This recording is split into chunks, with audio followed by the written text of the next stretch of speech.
Xi Jinping has mentioned 2027 as a year that the PLA has to be ready to take Taiwan by force, and it's depending on what we do, what Taiwan does to better prepare itself for this eventuality that we hope for peace. But as the saying goes here, repeated frequently, peace through strength. On tonight's Common Ground segment, a bipartisan effort in the Senate to enable Taiwan to receive arms and supplies while it faces threats from Communist China. Joining us, Foreign Relations Committee members, Senator Pete Ricketts, Republican from Nebraska, and Senator Chris Coons, Democrat from Delaware. Thank you both for being here. I want to talk about this legislation and the threat from China in just a second. I want to ask both of you a question where there's common ground, where you're getting criticism from the other party. Senator Coons, the revelations about former President Joe Biden in these books and all that we're learning this past week, and obviously his diagnosis. This is what you said right after the debate in June 27th. He is engaging, he is capable, but the core question is whether what you saw in those few moments of the debate and over much of the arc of that 90-minute debate was someone having a difficult night or someone who is no longer up to the job. He wouldn't be running if he weren't confident he's up for the job. Obviously, he dropped out shortly after that. Senator Coons, do you regret some of those characterizations that you made in those times? Brett, I was surprised by what I saw the night of the debate. I hadn't had a previous experience like that with President Biden. Ultimately, several weeks later, he decided to drop out. And frankly, rather than looking back and relitigating the timing and the decision, I think we should be looking forward at how we can come together and confront the challenges facing our country at home and around the world. Yeah, definitely. We want to put time to that. But since all these revelations have come out, have you rethought about your framing, your thinking about your analysis of his mental cognitive ability? Brett, I don't think it's a news story that Joe Biden is a seasoned senior leader of our country. It was probably the most covered story of 2024, questions about his age. I don't have questions about whether he was capable of being an effective president. Ultimately, he did not run again. And in the end, I think he made the right decision. Senator Ricketts, some common ground criticism from the other party about how the president is dealing with overseas gifts, if you will. Today, the Defense Department accepted this jet from Qatar.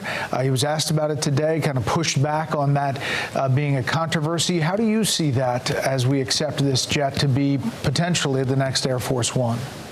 Well, Brett, I haven't been briefed by the White House, but my understanding was this whole process started because the Air Force needed a plane to be an upgraded Air Force One, and that's how we kind of arrived at this position. And certainly when it comes to gifts, we have ethics rules. We have them in the Senate, got them in the White House. Those rules need to be followed. And ultimately what we want is to make sure that we've got the president traveling in a way that's as safe as possible and to make sure that he can be in touch with anybody he needs to be in touch with as he's traveling around the world. Okay, let's talk about the Porcupine Act. It is a bipartisan act to streamline the process for arms sales in Taiwan, regulated by Arms Export Control Act, make it easier for our allies and partners to send U.S. origin weapons to Taiwan. Senator Coons, why is this important and why now? Well, Senator Ricketts and I last month traveled to Taiwan and to the Philippines. And while in Taiwan, we had a chance to look at their efforts to be as equipped and trained and prepared for a potential PRC attempt at invading the island of Taiwan. Pete and I recognized when we were there, meeting with leaders of Taiwan, that our system for delivering materiel and weapons is too long. They've ordered things that they are buying from us years ago that have not yet been delivered.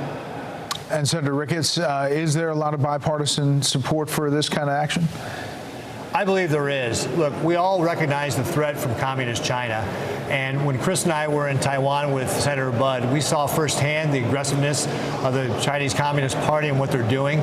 We also heard, as Chris was saying, that things like the backlog of weapons that Taiwan needs to defend itself needs to be addressed. The Porcupine Act is one of the ways that we can address that. I think that we're going to find that there's broad bipartisan support to help Taiwan have the tools it needs to defend itself. And as Chris said while we were there, this is kind of a race against time, and this is the battle for the 21st century. You know, if you look at the top recipients of U.S. arms sales in billions, Taiwan about fourth down on that list. But the Wall Street Journal has, to combat China, the U.S. wants its friends to do more. A key goal for the initial phase of a potential showdown with China over Taiwan would be to neutralize China's radar sites, missile launchers, and command centers that hold off the U.S. and its allies, according to the Indo-Pacific commander. I mean, we are preparing for that, right, Senator Coons?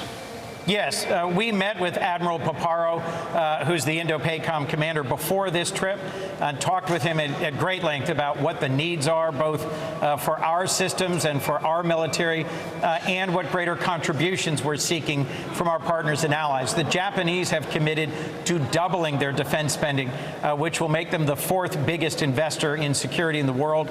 Our partners and allies in the Philippines and South Korea have also stepped forward. One of the positives of our trip to the Philippines was to better understand the additional sites they are offering us in North Luzon Island in particular for basing going forward. So we had a very constructive trip together where a core theme was embracing our partners and allies who are stepping forward to spend more on their security and defense in partnership with us. You know, you look at the map of U.S. active duty military presence in the Indo-Pacific, Senator Ricketts, and it's significant.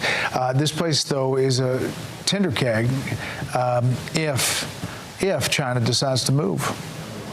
As Chris outlined, we heard a lot of great stuff, but I think also what we're seeing from both the Philippines and Taiwan is a renewed emphasis on preparing themselves to be able to deter China from taking that drastic step of trying to take Taiwan by force. Yeah. The Philippines is certainly feeling it in the East or the West Philippine Sea with regard to the Chinese communists and what they're pushing into the exclusive economic zone for the Philippines. So they are looking to develop a better relationship with Taiwan as well to be able to help in this regional partnership.